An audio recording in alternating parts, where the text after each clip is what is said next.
Hello everyone, AKS IAS main section of free initiative की स्वागతం. This is Santosh కోక. ఈ రోజు క్వశ్చన్ చూసే ముందు స్మాల్ అనౌన్స్మెంట్ చూద్దాం. APPSC గ్రూప్ 1 తెలుగు మీడియం సంబంధించి offline live online classes start అయ్యాయి. ప్రిలిమ్స్ మెయిన్స్ బ్యాచ్ కి సంబంధించి పూర్తి సిలబస్ కవరేజ్ తో రాష్ట్ర స్థాయి అధ్యాపకులతో మెటీరియల్ అండ్ టెస్ట్ సిరీస్ నిర్వహించబడుతుంది. సో దీనికి సంబంధించిన ఇతర వివరాల కోసం ఈ ఫోన్ నెంబర్స్కి కాల్ చేసి తెలుసుకోవచ్చు. సో అయితే ఈరోజు క్వశ్చన్ మనం సబ్జెక్ట్ సైన్స్ అండ్ టెక్నాలజీకి సంబంధించి చూద్దాం. Question for 9th September 2024, analyse the impact of biotechnology on agricultural productivity and sustainability in India. What are the regulatory and ethical considerations in this domain. Right, ఇక్కడ మనం ముందుగా question చూడగానే 3 steps అనేవి follow అవుతున్నాం. మొదటి step question reading.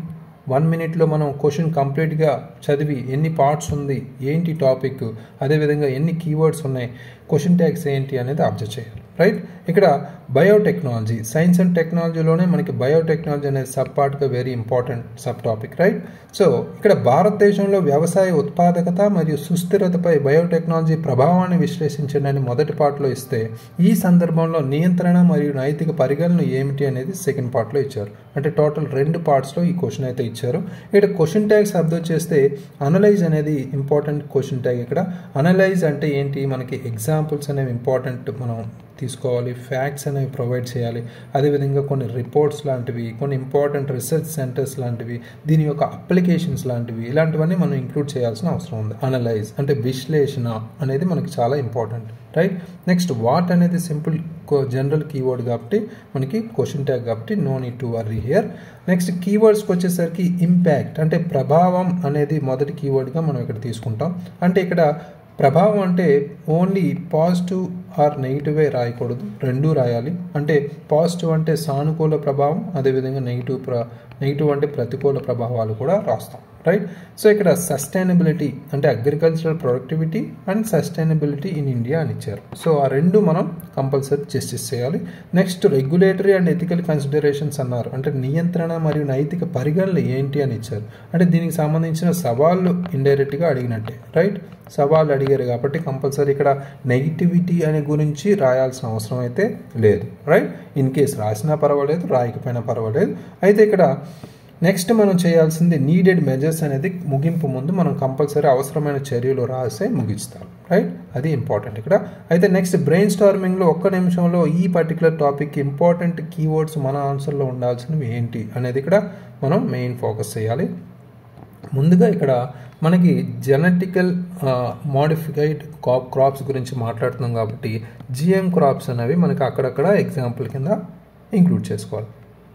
For example GM cotton, రీసెంట్గా మనం GM mustard చూసాం. రైట్, ఆవాలు. రైట్, ఇవి అదేవిధంగా మనకి ఇన్ బిట్వీన్ కొన్ని ఇష్యూస్, బ్యాన్ లాంటి ఇష్యూస్లో బీటీ బ్రింజాల్ గురించి కూడా చూసాం. ఇవి మనం అక్కడక్కడ ఆన్సర్లో ఇంక్లూడ్ చేయాల్సిన అవసరం అయితే ఉంది. నెక్స్ట్ మనకున్న ఈ అప్రూవల్ ఎవరు చేస్తారనే కమిటీని కూడా జీఈఏసీ అంటే జెనెటిక్ ఇంజనీరింగ్ అప్రైజల్ కమిటీని కూడా మనం ఇక్కడ ఇంక్లూడ్ చేస్తాం. దాంతోపాటు మనకి ఇన్స్టిట్యూషన్స్ ఉన్నాయి, Indian council of agricultural research అని. రైట్, అది అంతేవిధంగా మనకి ఉన్న Indian agriculture research institute IARI ఉంది. అదేవిధంగా దీనికి ఒక మిషన్ కూడా ఉంది, national mission on sustainable agriculture అని, NMSA. అదేవిధంగా మనకున్న ఫోర్టిఫైడ్ క్రాప్స్ లాంటివి అంటే ఐరన్ రిచ్ పెర్ల్ మెల్లెట్ లాంటివి కూడా మనం ఇక్కడ లింక్ చేసుకుంటాం, ఫోర్టిఫైడ్ ఫుడ్స్ లాంటివి కూడా. రైట్, నెక్స్ట్ క్రాప్స్ లాంటివి కూడా. నెక్స్ట్ కొన్ని కేసెస్ రిలేటెడ్ అంటే కొన్ని ఫార్మర్స్ రిలేటెడ్ ఇష్యూస్ అంటే జిఎం క్రాప్స్ సంబంధించి కేస్ ఆఫ్ మాన్సెంటోస్ అనేది మనం ఒకసారి చూసాం. రైట్, చాలాసార్లు న్యూస్ పేపర్లో చూస్తూ ఉంటాం. రైట్, ఇలాంటివి మనం ఇంక్లూడ్ చేసుకుంటాం. నెక్స్ట్ మనం ఈ రీసెంట్గా మనం చూసిన న్యూస్లో క్రిస్పర్ అనే జీన్ ఎడిటింగ్ అనే దాని గురించి కూడా మనం ఇక్కడ మాట్లాడాలి. అంటే మనకున్న పర్టికులర్ రీసెంట్ టెక్నాలజీకి సంబంధించి కూడా ఇన్ఫర్మేషన్ కూడా ఇంక్లూడ్ చేసుకోవాలి కాబట్టి. రైట్, ఇలాంటి కీవర్డ్స్ అన్ని మన ఆన్సర్లో ఉండేలా చూడాలి. అంటే ఎగ్జాంపుల్స్ వైజ్ మనం లింక్ చేసుకోవాలన్నమాట. అయితే ఇక్కడ పరిచయానికి సంబంధించి మనం చూసుకుంటే ఎప్పుడు మనం రాసేది CA ఇంట్రడక్షన్తో స్టార్ట్ చేస్తాం కాబట్టి ఇక్కడ ముఖ్యంగా ఇటీవల వ్యవహారాలు ఏంటి అంటే మనం జన్యుపరంగా మార్పు చెందిన పంటలు సామాన్యులకు నాణ్యమైన వంట నూనె చౌకగా అందిస్తున్నాయని, విదేశీయుల మీద ఆధారపడడం కూడా తగ్గించాయని, ఇటీవల జాతీయ ప్రయోజనాలకు కూడా ప్రయోజనం కలుగుతుందని గవర్నమెంట్ సుప్రీంకోర్టుకి చెప్పింది. రైట్, ఇది ఒక ప్రకటనే. ఇలాంటి ప్రకటనలు కానీ న్యూస్ పేపర్ చదువుతున్నప్పుడు మనకి మైండ్లో ఉంటాయి. కొన్నిసార్లు పిఎం మోడీ గారు ఇచ్చిన స్టేట్మెంట్ కానీ, ప్రెసిడెంట్ గారు ఇచ్చిన స్టేట్మెంట్ కానీ, ఇలాంటివి ఒక పర్టికులర్ టాపిక్ రిలేటివ్గా వచ్చినప్పుడు అవి రాస్తే ఇంకా ఎఫెక్టివ్గా ఉంటాయి. రైట్, సో ఫ్యాక్ట్సే కాదు, కొన్ని ఇన్ఫర్మేషన్, పొలిటికల్ స్టేట్మెంట్స్ కూడా మనం ఇంట్రడక్షన్లో రాసుకోవచ్చు. నెక్స్ట్ మనం స్టాటిక్ పార్ట్ కింద ఇక్కడ మనం చూసుకుంటే ముఖ్యంగా ఈ బయోటెక్నాలజీ గురించి మనం ఇక్కడ చెప్పచ్చు. అంటే ముఖ్యంగా ఇక్కడ జీవ సంబంధ పదార్థాలను ఉపయోగించి పంటల దిగుబడిని పెంచడంలో వినియోగించే సాంకేతిక పరిజ్ఞానమే మనం బయోటెక్నాలజీగా చెప్తాం కదా. సో దాని నిర్వచనం చెప్పచ్చు, దాని గురించి దానికి ఉన్న లక్ష్యం చెప్పచ్చు, ముఖ్యంగా దాని యొక్క అప్లికేషన్ అంటే అనువర్తనాల గురించి చెప్పచ్చు.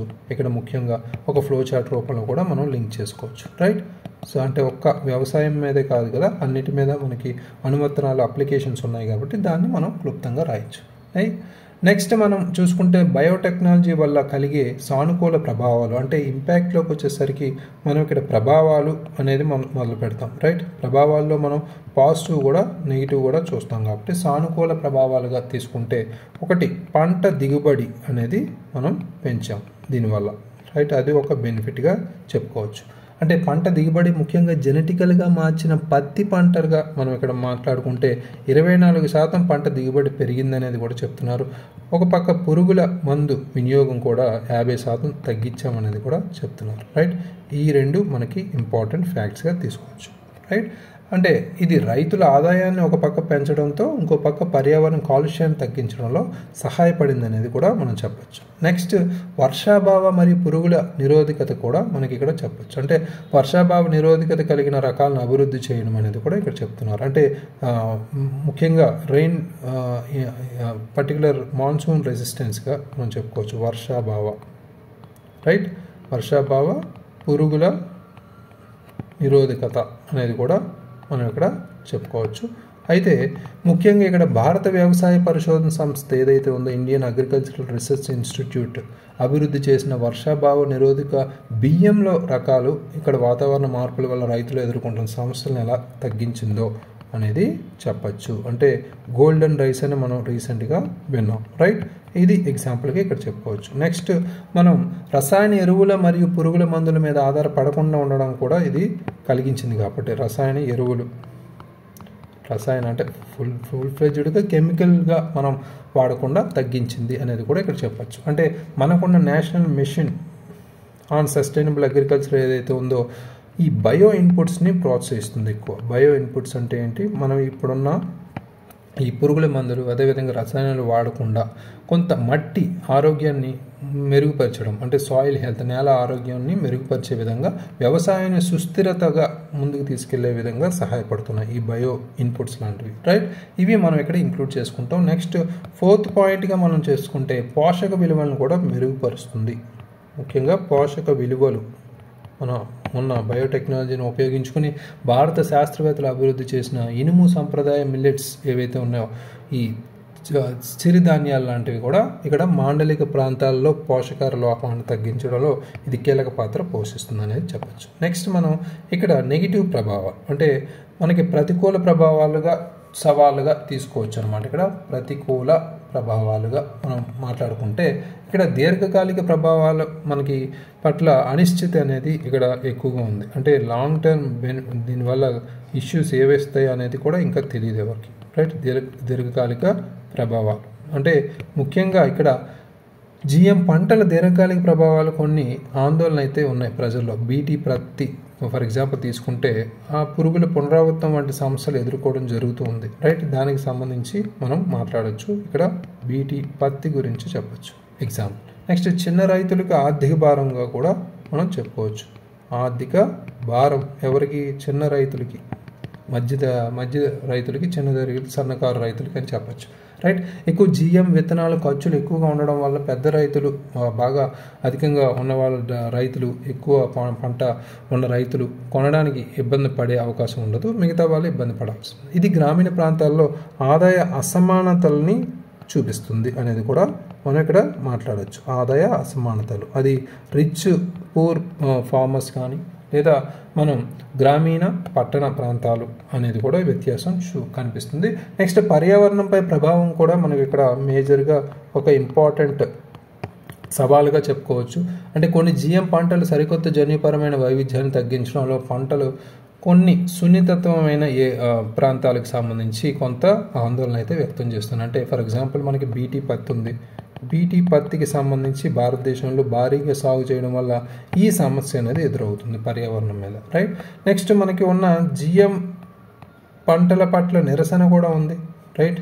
నిరసన ఎందుకు? పర్టికులర్గా పర్యావరణ సంఘాలు లేదా రైతు సంఘాలు ఈ పంటలు ఉద్దేశించిన లక్ష్యాలను సాధించలేవో అని వ్యతిరేకిస్తూ ఉండడం, లేదా ఆమోద ప్రక్రియలో కొన్ని నిరోధాలు ఉన్నాయి. ఫర్ ఎగ్జాంపుల్ మనకి బీటీ వంకాయ మీద మనం బ్రింజాల మీద మనం తీసుకుంటే వంకాయపై అనుమతి లభించకపోవడం, దాన్ని బ్యాన్ చేయడం అనేది కూడా జరిగింది, రైట్. సో ఇలాంటివి ఎగ్జాంపుల్స్ మనం కంపల్సరీ ఇంక్లూడ్ చేసుకుంటాం. నెక్స్ట్ మనకి క్వశ్చన్లో ఇచ్చిన కీవర్డ్స్ ప్రకారం మనం చూసుకుంటే నియంత్రణ లేదా నైతిక పరామర్శలు అనేది కూడా నైతిక అంశాలు కూడా మనం ఇక్కడ చెప్పచ్చు. అంటే నియంత్రణ వ్యవస్థ అనేది మనకి లోపం ఉంది. అంటే మనం అప్రూవల్ చేసే సంస్థ ఏంటి? ముఖ్యంగా మనకున్న జీఈఏసి జెనెటిక్ ఇంజనీరింగ్ అప్రూవల్ కమిటీ భారతదేశంలో జిఎం పంటల ఆమోదం మరియు నియంత్రణ బాధ్యత వహిస్తుంది. అయితే ఇక్కడ నిర్దిష్టమైన ఆమోద వ్యవస్థలు లేకపోవడం కూడా ఒక సమస్య. ప్రక్రియలో ఆలస్యం రావడం లేదా పంటల ప్రవేశం స్లోగా జరగడం అనేది కూడా జరుగుతుంది. అంటే ఇప్పటికీ మనకి జిఎం బ్రింజాలు, ఇప్పుడు జిఎం రీసెంట్గా మస్టర్డ్, ఈ రెండే అవ్వడం కూడా అదొక పరిస్థితి, రైట్. నెక్స్ట్ మనకి నైతిక ఆందోళనలు, నైతిక పరిస్థితులకు సంబంధించిన నైతిక ఆందోళనలు అంటే ఒక పక్కన పర్యావరణం లేదా జీవ వైవిధ్యం దెబ్బతినడం, లేదా మనకున్న రైతుల విత్తనకు సంబంధించి వాళ్ళని సేవ్ చేయడానికి హక్కు కావచ్చు, విత్తనాలపై పేటెంట్ హక్కులు వంటి అంశాలపై ఇవి ముఖ్యంగా దీని గురించి మాట్లాడుకోవచ్చు. నైతిక అంశాలు, ఆందోళనలు. ఇక్కడ మనం ఈ కేసు ఏదైతే ఉందో కేస్ ఆఫ్ మాన్సెంటో గురించి మనం ఇక్కడ చెప్పచ్చు. అంటే ఇటీవల సుప్రీంకోర్టుకు సంబంధించి ఈ రైతుల సమస్యల గురించి ఈ మాన్సెంటో కేసులో ముఖ్యంగా బీటీ కాటన్కి సంబంధించి మాట్లాడారు, రైట్. బీటీ పత్తి ఉదాహరణగా ఈ సమస్యను ఎత్తి చూపించింది. నెక్స్ట్ ప్రజా అవగాహన మరియు ఆమోదం కూడా మనకి ఇంపార్టెంటే. ప్రజల నుంచి అవగాహన అనేది ముఖ్యం. ఈ టెక్నాలజీ ముఖ్యంగా జిఎం క్రాప్స్ కావచ్చు, బయోటెక్నాలజీ గురించి, లేదా వాళ్ళ ఆమోదం కూడా మనకి లేదు ఎక్కువగా ఇండియాలో. ఎందుకంటే తప్పుడు సమాచారం అయితే ప్రజల్లో ఇంకా వ్యతిరేకత ఉంది. ఎందుకంటే ఇది ప్రభుత్వ విధానాలు కావచ్చు, నిర్ణయాల్లో కావచ్చు, పారదర్శకతో ముందుకు వెళ్లాల్సిన పని, రైట్. సో నెక్స్ట్ అవసరమైన చర్యలు. ఇప్పుడు మనం ఏదైతే సవాళ్ళు చూసామో దాన్ని మనం క్లియర్ కట్గా కొంత తిప్పి రాస్తే అవే అవసరమైన చర్యలుగా లేదా పరిష్కారాలుగా చెప్పచ్చు. అంటే మనకు ఒక నియంత్రణ సరిగ్గా లేదు కాబట్టి నియంత్రణ వ్యవస్థని మనం బలోపేతం చేయాలి, రైట్. అది ఇక్కడ మాట్లాడతాం. అంటే ఆమోద ప్రక్రియను సరళీకరించడం లేదా స్పష్టమైన సమయాలకు కట్టుబడి శాస్త్రీయ సంస్థల మధ్య సమన్వయం పెంచుకోవడం, ఇలాంటివన్నీ బయోటెక్నాలజీ ప్రవేశ వేగవంతం కూడా మనకి ఇంపార్టెంట్. నెక్స్ట్ మనం చూసుకుంటే పీపీపీ ప్రైవేట్ పబ్లిక్ పార్ట్నర్షిప్కి సంబంధించి కూడా ప్రోత్సహించాల్సిన అవసరం అయితే ఉంది. ఎందుకంటే మనకి ఇక్కడ పరిశోధన మరియు అభివృద్ధి ముందుకెళ్లాలంటే ఇది కంపల్సరీ ఇంపార్టెంట్. నెక్స్ట్ మనం చూసుకుంటే రైతులకి అవగాహన లేదా విద్యను అందించడం. అంటే విద్య అంటే వాళ్ళకి నార్మల్ విద్య కాదు, ఈ పర్టికులర్ టెక్నాలజీకి సంబంధించిన విద్య. అంటే బయోటెక్నాలజీ రైతులకు అవగాహన కల్పించడం లేదా నిరసనలు తగ్గించి దాన్ని వాళ్ళ ఆమోదయోగ్యంగా ముందుకెళ్ళడం, వాళ్ళని నచ్చ చెప్పడం, ఏంటి ఉపయోగాలని చెప్పడం, ఇవన్నీ మనం చేయాలి, రైట్. నెక్స్ట్ దేశీయ పరిశోధనలో పెట్టుబడులు అనేది గవర్నమెంట్ తరపున మనకి కంపల్సరీ అవసరమే. దేశీయ పరిశోధనలో ఎందుకు? ఫారెన్ మీద డిపెండ్ అవ్వకుండా ఉండడానికి, రైట్. ఈ పెట్టుబడులు మనకి అవసరం అవుతాయి. ఎందుకంటే మనకున్న టెక్నాలజీని ఇంకా ఇంప్రూవ్ చేసుకుంటూ దేశీయ ప్రయోజనాల నేపథ్యంలో జిఎం పంటలను అభివృద్ధి చేయడం ద్వారా రైతులకు అనుకూలమైన పరిష్కారాలను అందించే ఛాన్స్ ఉంది. కాబట్టి ఫారెన్ మీద డిపెండ్ అవ్వకుండా ఇది కంపల్సరీ యూజ్ చేసుకోవచ్చు. ముగింపులోకి వచ్చేసరికి భవిష్యత్తును ఉద్దేశించి 1.5 మనం లింక్ చేయొచ్చు ఒక పాయింట్. అయితే ఇక్కడ భవిష్యత్తులో మనకున్న CRISPR జన్యు సవరణ జన్యు సవరణ వంటి ఆవిష్కరణలను మనం ఇక్కడ లింక్ చేసుకోవచ్చు. ఏంటిది? ఇది పరమాణు జీవశాస్త్రంలో జన్యు ఇంజనీరింగ్ సాంకేతికత ద్వారా దీన్ని పనిచేస్తున్నాం. దీని ద్వారా జీవుల జన్యువులను సవరించే ఛాన్స్ ఉంది కాబట్టి modifications of particular biofuels, right? ఇది వెరీ ఇంపార్టెంట్, బయోమాలిక్యూల్స్. ఈ పంట స్థితిస్థాపకతను మెరుగుపరచడానికి, పర్యావరణ ప్రభావాన్ని తగ్గించడానికి లేదా సుస్థిరమైన వ్యవసాయానికి ముందుకు తీసుకెళ్ళడానికి కొత్త అవకాశంగా మనకి చెప్పచ్చు, రైట్? క్రిస్ప్ అంటే రీసెంట్గా ఇది CRISPR జన్యు సవరణ అనేది బాగా తీసుకొచ్చాం. ఈ ఎక్కువగా రీసెంట్గా న్యూస్లో విన్నాం, రైట్? ఇది కంపల్సరీ లింక్ చేసుకుంటూ ఇక్కడ SDG 3 యొక్క లక్ష్యాన్ని కూడా లింక్ చేసుకోవచ్చు. అంటే మనకేంటి? Good health and well being అంటాం, రైట్? మంచి ఆరోగ్యం, మంచి శ్రేయస్సు అనేది ఇక్కడ మనం చెప్పచ్చు, రైట్? సో ఇది మన పర్ఫెక్ట్ స్ట్రక్చర్ ఈ క్వశ్చన్కి సంబంధించి. అయితే ఈరోజు రాసిన ఆన్సర్స్ మనం గమనిస్తే సాయి ఉమా రాశారు ఇది. సో ఇక్కడ భారతదేశంలో ఇటీవల ప్రతి పంట తర్వాత రెండో పంట ఆవాలుగా జన్యుపర పంట ప్రవేశపెట్టడానికి వాతావరణ మంత్రిత్వ శాఖ అనుమతి ఇవ్వడం కొందరిలో ఆందోళన కలిగించిందని నేను చెప్పారు. రీసెంట్ కరెంట్ అఫైర్స్ ఇంట్రడక్షన్తో స్టార్ట్ చేశారు. ఇక్కడ బయోటెక్నాలజీకి సంబంధించి వ్యవసాయ రంగంలో ఇతర రంగాలు ఇది ఒక నూతన సాంకేతికతగా, ఉదాహరణ పత్తిలో BT బ్యాసిల్లస్ థోరంజల్ను ప్రవేశపెట్టి ప్రతి ఉత్పత్తి కీటకాల నుండి తట్టుకునే సామర్థ్యం కూడా పెంచారనేది ఇక్కడ స్టాటిక్ పార్ట్ని కనెక్ట్ చేశారు. Very good.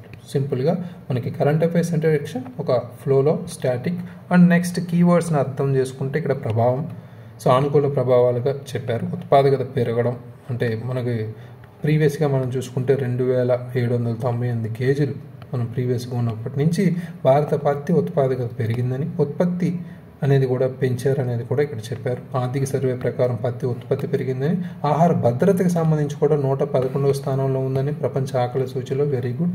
నెక్స్ట్ రైతుల ఆదాయానికి సంబంధించి రెట్టింపు చేయాలనే లక్ష్యం ముందుకు వెళ్ళవచ్చు అనేది కూడా ఈ టెక్నాలజీ ఉపయోగాలు చెప్పారు. భారత GDPకి వ్యవసాయ రంగం అందించే వాటాను కూడా పెంచవచ్చు అనేది కూడా ఎగ్జాంపుల్తో చెప్పారు. పర్యావరణానికి సంబంధించి కాలుష్యం తగ్గే అవకాశం అనేది కూడా ఉందని ఒక పాయింట్ అయితే చెప్పారు. Very good. అన్ని డైమెన్షన్స్లో ఇక్కడ లింక్ చేశారు, అన్ని పాయింట్స్. Very good. ప్రతికూల ప్రభావాలకు వచ్చేసరికి భూమి సారం అనేది మనకి ఇక్కడ దెబ్బతింటుందని చెప్పారు. పర్యావరణ ఆందోళనకు సంబంధించి ఫర్ ఎగ్జాంపుల్ తేనెటీగ జాతి కోల్పోతే ఆహార అభద్రత వల్ల తీవ్ర ప్రజలు ఆకలితో అలమటిస్తారనేది కూడా చెప్పారు. అంటే సూక్ష్మజీవులు కీటకాలపై తీవ్రంగా ప్రభావం చూపే అవకాశం, పశువులు మత్స్య సంపదపై కూడా ప్రభావం, ఇవన్నీ మనకి ప్రతికూల ప్రభావాలుగా నెగిటివ్ పాయింట్స్ చెప్పారు, నెగిటివ్ ఇంపాక్ట్స్. నియంత్రణ మరియు నైతిక పరిగణన చూసుకుంటే భారతదేశంలో జన్యుపర పంటలకు అనుమతులు వాతావరణ మంత్రిత్వ శాఖ పరిధిలోని GEAC ఇచ్చిందనేది కూడా ఇక్కడ చెప్పారు. వ్యవసాయంలో జన్యుపర పంటల ప్రవేశం నైతికంగా సరైనది కాదనేది కూడా ఇక్కడ అభిప్రాయపడ్డారు. నెక్స్ట్ మనకి ముఖ్యంగా ఇక్కడ ఈ జన్యు పంటల ప్రవేశం వల్ల జరిగే నష్టాలను అంచనా వేసే పూర్తిగా జరగట్లేదనేది కూడా ఇక్కడ చెప్పారు. రైతులకు పంటలపై అవగాహన లేదనేది కూడా ఇంపార్టెంట్ పాయింట్. విత్తన సంస్థల అడ్డదారుల విత్తనాలను రైతులకు అడుగుతున్నారు అనేది కూడా. ఫైనల్గా సూచనలకు వచ్చేసరికి GEAC తగు చర్యలు తీసుకోవాలి, పరీక్షల తర్వాతనే దీన్ని ప్రవేశపెట్టాలని, పూర్తి స్థాయి అవగాహన, నకిలీ విత్తన సంస్థలపై జరిమానాలు, ఇతర దేశాల అనుభవాలను పరిగణలోకి తీసుకోవాల్సిన అవసరం. Very good point. నెక్స్ట్ నూతన సాంకేతికతలో ఎంత పెద్ద జనాభా గల దేశానికి ఆహార భద్రతకు తోడ్పాటు ఇవ్వగలం, దీనిలో కొన్ని లోపాలను సరిదిద్ది ముందుకు వెళ్లాల్సిన అవసరం అయితే ఉంది. ఇక్కడ మనం ముఖ్యంగా ఫ్యూచరిస్టిక్గా ఒక సుస్థిర వ్యవసాయం గురించి మనం చెప్పచ్చు, ఎందుకంటే దాని గురించి మాట్లాడుతున్నాం కాబట్టి. అదేవిధంగా మనకి SDG 3 గురించి కూడా అంటే మంచి ఆరోగ్యం శ్రేయస్సు గురించి కూడా ఇక్కడ కనెక్ట్ చేయొచ్చు, రైట్? సో రిమైనింగ్ ఆల్ అన్నీ ఇంక్లూడ్ చేసుకున్నారు. BT కాటన్ గురించి, అదేవిధంగా మనకున్న అప్రూవల్ కమిటీ ఏదైతే ఉందో కొన్ని ఇంపార్టెంట్ సూచీల ఎగ్జాంపుల్స్తో, రిపోర్ట్స్తో, ఇంపార్టెంట్ ఫ్యాక్ట్స్తో అన్నీ ఇంక్లూడ్ చేశారు. Very good. అయితే ఇక్కడ మిస్ అయిన కొన్ని ఇన్స్టిట్యూషన్ సంబంధించి మనం ఇక్కడ IACR కావచ్చు, IARI కావచ్చు, వెరీ ఇంపార్టెంట్, రైట్? సో ఈ ఇన్స్టిట్యూట్స్తో పాటు national mission on sustainable agriculture అనే మిషన్ కూడా ఉంది, అది కూడా ఇంక్లూడ్ చేసుకోవచ్చు. మనకున్న BT బ్రింజాల్ ఇష్యూ కూడా బ్యాన్ చేశారనేది దాన్ని కూడా మనం లింక్ చేసుకోవచ్చు, అది కూడా ఇంపార్టెంట్ ఇన్ఫర్మేషన్, రైట్? ఇలాంటివన్నీ మనం ఎగ్జాంపుల్స్ అన్నీ ఇంక్లూడ్ చేశారు. దాంతోపాటు ఒక క్లియర్ స్ట్రక్చర్ అనేది కల్పించింది ఈ ఆన్సర్లో, అందుకని ఈ ఆన్సర్ తీసుకున్నాం. ఇంకా రైటింగ్ అనేది ఇంప్రూవ్ చేసుకోండి. ఫాస్ట్గా రాసేటప్పుడు మీరు వర్డ్ టు వర్డ్లో మనం గ్యాప్ ఇస్తాం రెగ్యులర్గా, బట్ లెటర్ టు లెటర్ కొన్ని గ్యాప్స్ రావడం వల్ల కొంత మీకు క్లమ్జీగా కనిపించవచ్చు ఎగ్జామినర్కి. సో ఒక్కసారి మీరు ప్రాక్టీస్ చేయండి. వర్డ్ అనేది వర్డ్కి స్పేస్ ఉండొచ్చు, బట్ లెటర్కి స్పేస్ అనేది కనిపిస్తుంది. నేను అబ్జర్వ్ చేశాను ఇన్ని రోజులు. సో అది మీరు ఇంప్రూవ్ చేసుకుంటే మీకు ఇంకా బెటర్, రైట్? సో మంచి ఆన్సర్స్ రాస్తున్నారు, డైలీ అప్లోడ్ చేస్తున్నారు, ఇలాగే ముందుకు వెళ్ళండి. సో పర్ఫెక్ట్ ఫ్లోతో కంటిన్యూటీతో ముందుకెళ్ళండి, రైట్? ఓవరాల్గా ఈ ఆన్సర్కి అయితే మనం పర్ఫెక్ట్ అప్రోచ్ ఫాలో అవుతూ తీసుకొచ్చారు ఆన్సర్ని. సో దీనికి 6.5 10 అయితే ఇవ్వచ్చు. Very good attempt. సో అయితే నెక్స్ట్ ఇంకో కొత్తగా రాస్తున్న ఆన్సర్ కూడా మనకి ఒక పర్టికులర్ ఫ్లోతో కంటిన్యూతో మనం చూడవచ్చు. ఒకసారి చూద్దాం. బయోటెక్నాలజీలో భారత్ ప్రపంచంలోని టాప్ 12 దేశాల్లో ఒకటిగా ప్రపంచ బయోటెక్నాలజీ రంగంలో 3వ శాతం వాటాది భారత్ అనేది కూడా ఇక్కడ చెప్పారు. నెక్స్ట్ బయోటెక్నాలజీకి సంబంధించి కూడా ఏ రంగాల్లో ఉందనేది కూడా చెప్పారు. ఇక్కడ ముఖ్యంగా ఎన్ని రంగాలు అనేది కూడా ఇక్కడ flow chart. Very good, value added points.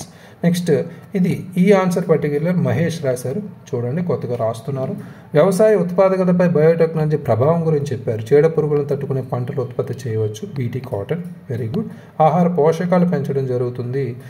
పర్టికులర్గా ఇక్కడ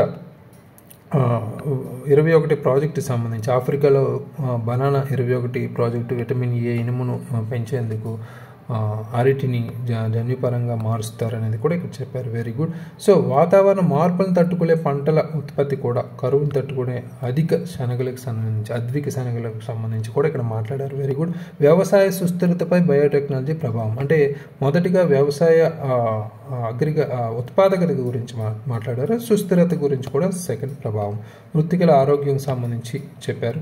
బయో రెమిడియేషన్ గురించి కూడా చెప్పారు. Very good. కలుషితాలను సులభంగా తొలగించవచ్చు. బయో డిటాక్టర్స్కి సంబంధించి కూడా కాలుష్యం కొంతమేర తగ్గే అవకాశం ఉందని, అదేవిధంగా వ్యవసాయ రసాయనాలకు సంబంధించి కూడా ఇక్కడ మాట్లాడారు. ఆధారపడడం తగ్గుతుందని, రైట్? ఇవన్నీ పాజిటివ్స్ రాశారు, ఇక్కడ నెగిటివ్స్ రాయలేదు. సో అయితే బయోటెక్నాలజీ నియంత్రణ మరియు నైతిక పరిగణన ఒక సవాలుగా నెగిటివ్స్గా కూడా ఇక్కడ క్వశ్చన్లు ఇచ్చారు కాబట్టి నో ప్రాబ్లం. జన్యువుల ప్రవాహం ఇక్కడ ఒక ఇంపార్టెంట్ పాయింట్. ఇక్కడ కలుపు మొక్కలు ఇతర కలుపులను తట్టుకునే సూపర్ స్పీడ్గా మారడం కూడా సూపర్ వీడ్గా మనకి ఇక్కడ ఇంపార్టెంట్ పాయింట్. నెక్స్ట్ ఆరోగ్యపరంగా సమస్యలు ఇక్కడ ముఖ్యంగా పొలం పంటలతో అలర్జీలకు సంబంధించి పెరగడం, కొన్నిసార్లు విషపూరితం అవ్వడం. నియంత్రణ సమస్యలకు వచ్చేసరికి మనకి CRISPR-Cas9 టెక్నాలజీతో సమస్యలు ఉన్నాయో లేదో ఇలాంటి బయోటెక్నాలజీకి సంబంధించి ముందు పరిస్థితులు అంచనా వేయలేకపోతున్నారని కూడా చెప్తున్నారు. Very good. సో తీసుకోవాల్సిన చర్యలకు వచ్చేసరికి బయోటెక్నాలజీ పంటలపై మరింత రీసెర్చ్ అండ్ అభివృద్ధి అవసరం అనేది కూడా ఇక్కడ చెప్తున్నారు. నెక్స్ట్ అవగాహనకు సంబంధించి కూడా క్షేత్రస్థాయిలో ఉండాలి. GM పంటల వాడకంపై సరైన పర్యావరణ మార్గదర్శకాలు కూడా ఇవ్వడం అనేది కూడా ముఖ్యమనేది చెప్తున్నారు. ఫైనల్గా టెక్నాలజీ రెండంచెల కత్తి వంటిది. దీని ద్వారా వచ్చే సమస్యల సవాళ్ళను అధిగమిస్తూ మనకు ఉపయోగపడే విధంగా మార్చుకుంటే మంచి పోషకాలు ఉన్న పంటలు ఉత్పత్తి చేయవచ్చు. ప్రపంచ ఆకలి సూచిలో 111 నుంచి ముందుకు జరగచ్చు. NFHS అంటే నేషనల్ ఫ్యామిలీ హెల్త్ సర్వేకి సంబంధించి కూడా లింక్ చేశారు. Very good. ఇక్కడ పిల్లల్లో 35% ఉన్న స్టంటింగ్, 20% ఉన్న వెస్టింగ్ తగ్గించి SDG 3 లక్ష్యం కూడా సాధించవచ్చు. Very good. So good connection ఇక్కడ. సో ఓవరాల్గా రిపోర్ట్స్, ఇండిసెస్ కూడా లింక్ చేశారు. ఇంపార్టెంట్ ఎగ్జాంపుల్స్తో పాటు మనకున్న అప్రూవల్ కమిటీని కూడా లింక్ చేయాలి. అది ఒకటి ఇక్కడ మిస్ అయినట్టు కనిపిస్తుంది, రైట్? ఓవరాల్గా GEAC, అదేవిధంగా మనకున్న ఇన్స్టిట్యూషన్స్ సంబంధించి ICAR కావచ్చు, IARI కావచ్చు, research institute, right? Indian agricultural research institute కావచ్చు, Indian chemical agricultural research institute, ఇవి కూడా ఇంపార్టెంట్ కదా. ఈ రెండు మనం కంపల్సరీ లింక్ చేసుకోవాలి. అదేవిధంగా national mission on sustainable agricultural కూడా ఇంపార్టెంటే, రైట్? సో వీటితో పాటు నెగిటివ్స్ కూడా, అంటే ప్రభావితంగా మనకి ఇంపాక్ట్ అనేది ఇచ్చాడు కాబట్టి పాజిటివ్స్ నెగిటివ్స్ రాయడం మనకి ఇంపార్టెంట్. అంటే ఈ నియంత్రణ నైతిక పరిగణన కాకుండా మనకున్న నెగిటివ్ పాయింట్స్ కూడా ఇక్కడ లింక్ చేస్తే ఇంకా ఎఫెక్టివ్ ఉంటుంది. ఒక 2 పాయింట్స్, ఓకే? సో అవి చూసుకోండి. Remaining all okay. So good start. So ఇలాగే రాస్తూ ఉండండి. ఒక క్వశ్చన్కి సంబంధించి, టాపిక్ సంబంధించి ఇచ్చినప్పుడు అన్ని డైమెన్షన్లో మనకి రాయడానికి ట్రై చేయండి. అంటే విద్యారంగమా, ఆర్థిక రంగమా, పర్యావరణ వరకు మనం అన్ని ఇంక్లూడ్ చేయాల్సిన బ్రెయిన్ స్టార్మింగ్ అనేది మనలో ఉండాలి, రైట్? డైలీ మనం అదే చేస్తున్నాం కీవర్డ్స్ రూపంలో. సో అలాగే చేస్తూ ఉండండి, రైట్? అయితే ఇక్కడ ముఖ్యంగా స్టార్టింగ్లో మనకి కరెంట్ అఫైర్స్ ఇంట్రడక్షన్తోనే స్టార్ట్ చేశారు. దాంతోపాటు కొన్ని బీటీ బ్రింజాల్ అనేది కూడా మనం దానికి సంబంధించిన బ్యాన్కి సంబంధించి కూడా మాట్లాడచ్చు, రైట్? ఓవరాల్గా ఈ ఆన్సర్కి మనం 5.5 అవుట్ ఆఫ్ 10 మార్క్స్ అయితే ఇవ్వచ్చు. Very good, well done, good start. అలాగే కీప్ రైటింగ్. సో ఎవ్రీడే రాస్తుంటే ఆటోమేటిక్గా ఏ క్వశ్చన్కి ఎలా అటెంప్ట్ చేయాలనేది తెలుస్తుంది. అంటే ఇదే టెక్నాలజీ అనేది కాదు, మనకి నానో టెక్నాలజీ తీసుకున్న, ఆర్టిఫిషియల్ ఇంటెలిజెన్స్ తీసుకున్న, క్వాంటమ్ టెక్నాలజీ, 5G టెక్నాలజీ, ఎలాంటి టెక్నాలజీ ఇచ్చినా వాళ్ళు అప్లికేషన్ ఓరియంటెడ్గా అనువర్తనాలకు సంబంధించి ఇస్తారు. కాబట్టి వివిధ రంగాల్లో ఎలా ఉంది అనే దాని మీద ఫోకస్ చేస్తే ఆన్సర్ రాయడం ఈజీ అన్నమాట ఇక్కడ, రైట్? ఆన్సర్ కీవర్డ్స్ మీద ఫోకస్ చేయండి. టాపిక్ ఏంటి, దానికి సంబంధించిన కీవర్డ్స్ ఏంటి, ఇవన్నీ తర్వాత, రైట్? కాన్సెప్ట్స్ అనేవి మీ మైండ్లో ఉంటే చాలు, ఏ పాయింట్కి ఎలా రాయాలనేది మీకే ఈజీగా వస్తుంది, రైట్? సో అయితే నెక్స్ట్ మనకి ఎస్ఏ అనేది, జనరల్ ఎస్ఏ అనేది చాలా లాంగ్ బ్యాక్ మనం ఫస్ట్ ఎస్ఏ అనేది రాసాం. నెక్స్ట్ మనం మెయిన్ సెక్షన్ డే 62కి సంబంధించి సెకండ్ ఎస్ఏ అయితే తీసుకుందాం. Women empowerment and gender equality in India. భారతదేశంలో మహిళా సాధికారత మరియు లింగ సమానత్వం సంబంధించి ఎస్ఏ ఫర్ 10th September 2024. మీ ఎస్ఏ రాసి ఏకేఎస్ యాప్లో అప్లోడ్ చేయండి. ఎలా అప్లోడ్ చేయాలనేది మనం డిస్క్రిప్షన్లో ఉంది, వీడియో డిస్క్రిప్షన్లో ఒక వీడియో రూపంలో ఉంది. అదేవిధంగా యాప్ లింక్స్ కూడా అక్కడ ప్రొవైడ్ చేశారు. Please check it. Thank you very much. All the very best.